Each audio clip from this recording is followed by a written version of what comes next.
नमस्कार, मेरा नाम शिवानी पांडे और आप देख रहे हैं 4 PM। दोस्तों, एक वीडियो सामने आया है जिसमें खुलासा किया जा रहा है कि एग्जिट पोल एजेंसियां नहीं बल्कि गृह मंत्री अमित शाह तैयार करते हैं।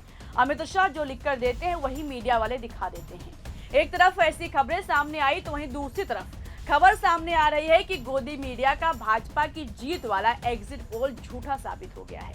एक बार नहीं बल्कि कई बार। खबर है कि सर्वे के दौरान बंगाल में 70% जनता ने अपने होठ सिल रखे थे। यहां तक कि एक्सिस माई इंडिया तक भाप नहीं पाया कि बंगाल में आखिर चल क्या रहा है। वो एक्सिस माई इंडिया जिसके एग्जिट पोल का सबको इंतजार रहता है, लेकिन शायद पहली बार ऐसा है कि उसने अपने एग्जिट पोल नहीं दिए। दोस्तों, इसी से आप समझ सकते हैं कि ममता बनर्जी को हरा पाना भाजपा के लिए आसान नहीं है। जब सवाल उठने लगा कि एक्सिस माई इंडिया जब अनुमान नहीं लगा पाया कि हवा किसकी तरफ बह रही है, इसका पता नहीं लगा पाया, तो आखिर इन एग्जिट पोल्स ने कैसे बता दिया कि भाजपा की सरकार बन रही है। इन्हीं सवालों के बीच एक वीडियो सामने आया जिसमें बताया जा रहा है कि अमित शाह और पीएमओ जो लिखकर देते हैं मीडिया वाले वही चला देते हैं। इस पर हम आगे बात करेंगे, लेकिन उससे पहले इस खबर को देख लीजिए। दोस्तों, एग्जिट पोल फॉर बंगाल 70% लोगों ने अपने होठ सिल रखे थे। एक्सिस माई इंडिया ने पश्चिम बंगाल का एग्जिट पोल डेटा क्यों जारी नहीं किया। इसके बाद देखिए आखिर क्यों जारी नहीं किया। खबर लिखा है, देश की प्रमुख पोलिंग एजेंसी एक्सिस माई इंडिया ने पश्चिम बंगाल के लिए अपना एग्जिट पोल डेटा जारी करने से इनकार कर दिया। इसके बारे में एक्सिस माई इंडिया के CMD प्रदीप गुप्ता ने एक न्यूज चैनल से बातचीत में बताया कि उनकी कंपनी ने पश्चिम बंगाल के एग्जिट पोल के आंकड़े जारी करने से इसलिए मना कर दिया क्योंकि जब हमने पहले चरण के चुनाव के बाद लोगों से बात करने की कोशिश की तो लगभग 60 से 70% लोगों ने अपने होठ सिल रखे थे। वो हाँ या ना कुछ भी कहने के लिए तैयार नहीं थे। इसलिए अधूरे या बिना किसी सैंपल के आधार पर अनुमान लगाना सही नहीं होगा।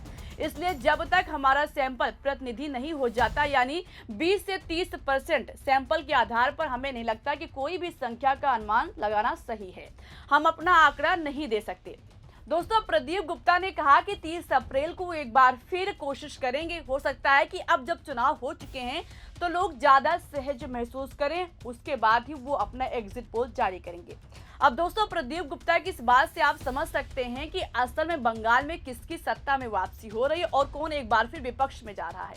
70% जनता का आंकड़ा बहुत बड़ा है। हो सकता है कि ये सभी टीएमसी के समर्थक हो सकता है कि मुसलमान हो जो ममता का कोर वोट बैंक माने जाते हैं, जिन्होंने भाजपा की डर की वजह से अपनी जुबान ना खोली हो, क्योंकि सबको पता है कि इस बार बंगाल चुनाव में भाजपा ने अपनी पूरी ताकत लगा दी, सारा सिस्टम लगा दिया। चुनाव आयोग से लेकर SIR, दूसरे राज्यों से पुलिस बुलाना, ED, अमित शाह खुद डेरा डाले बैठे हुए थे। भाजपा से जितना हो सका अपना सारा तंत्र बंगाल चुनाव में लगा दिया। तो क्या भाजपा की डर की वजह से पहले चरण के चुनाव में बंगाल की जनता अपनी जुबान नहीं खोली, या फिर टीएमसी का डर था? फिलहाल दोस्तों, जितने एग्जिट पोल सामने आए हैं उसमें 7 में से 5 में भाजपा की सरकार बन रही है, लेकिन ये सारे एग्जिट पोल 4 मई को चूल्हे में जलाने वाले हो सकते हैं, क्योंकि पिछले एग्जिट पोल्स बार बार गलत साबित हुए हैं, चाहे वो 2016 का चुनाव हो या फिर 2021 का चुनाव हो। बंगाल में एग्जिट पोल के आंकड़े हमेशा गलत साबित हुए हैं।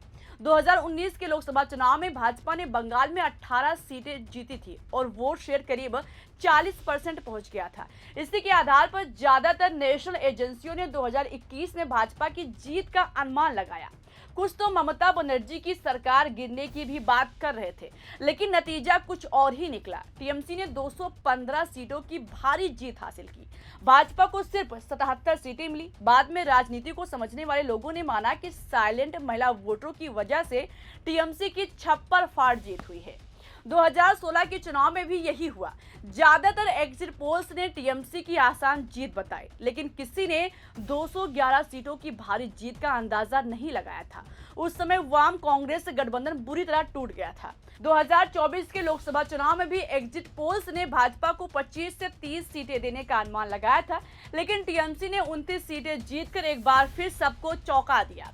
इससे साफ है कि बंगाल में राष्ट्रीय लहर अक्सर स्थानीय मुद्दों और ममता बनर्जी के संदेश के आगे नहीं टिक पाती हैं। अब सवाल है कि क्या इस बार भी एग्जिट पोल गलत साबित होंगे? जब एक्सिस माई इंडिया अपना सटीक सर्वे नहीं दे पाया तो कैसे इन सभी ने इतनी आसानी से अनुमान लगा दिया कि बंगाल भाजपा जीत रही है?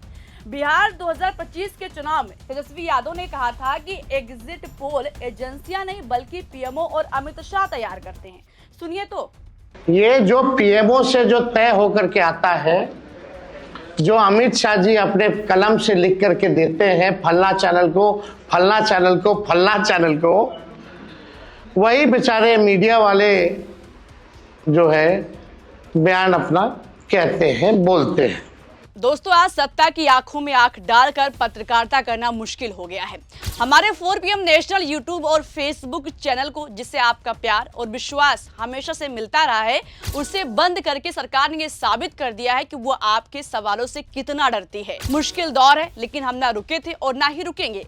हम सच के लिए हमेशा लड़ते रहेंगे। ऐसे में 4 PM यूपी को ज्यादा से ज्यादा ज्वाइन करें और स्वतंत्र पत्रकारिता को जिंदा रखने के लिए जितना हो सके हमारा आर्थिक सहयोग करें। आपके सहयोग से ये जंग हम जीत कर रहेंगे। तेजस्वी के कहने का मतलब है कि ये सारे एग्जिट पोल सर्वे होकर नहीं बल्कि पीएमओ और अमित शाह की तरफ से लिख कर आते हैं। वही उठाकर मीडिया वाले चेप देते हैं, यानी कॉपी किया और स्क्रीन पर पेस्ट करके चला दिया। अब जब बंगाल चुनाव के सर्वे सामने आए, यानी कि एग्जिट पोल सामने आए हैं, तो तेजस्वी यादव का ये बयान धड़ल्ले से वायरल हो रहा है। दोस्तों, सिर्फ 2 एग्जिट पोल, पीपुल्स पल्स और जनमत पोल्स में टीएमसी की शानदार जीत की बात कही जा रही है। बाकी 5 में भाजपा की सरकार बताई जा रही है। जबकि जिस पोल का सबको इंतजार रहता है, एक्सिस माई इंडिया, वो इससे एग्जिट हो गया है। अब हो सकता है कि जिस तरह से हर बार सर्वे गलत साबित हुए हैं, इस बार भी गलत साबित हो जाए। बंगाल में एग्जिट पोल क्यों गलत साबित होता है, इसकी एक वजह यह भी हो सकती है दोस्तों कि सर्वे करने वाले अक्सर हिंदी बेल्ट से होते हैं और बंगाल में ग्रामीण इलाकों में लोग बंगाली ही बोलते हैं, जो समझ पाना बहुत मुश्किल है। या तो ट्रांसलेटर साथ में लेकर चलें, इसी वजह से ग्रामीण इलाके सर्वे से पीछे छूट जाते हैं। फिलहाल दोस्तों, देखने वाली बात होगी कि क्या 2016 से लोकसभा चुनाव से लेकर विधानसभा चुनाव तक अब तक जिस तरह से एग्जिट पोल फेल हुए हैं, इस बार भी वही होगा। ममता बनर्जी की शानदार जीत होगी। चौथी बार ममता बनर्जी बंगाल की सत्ता पर राज करेंगी।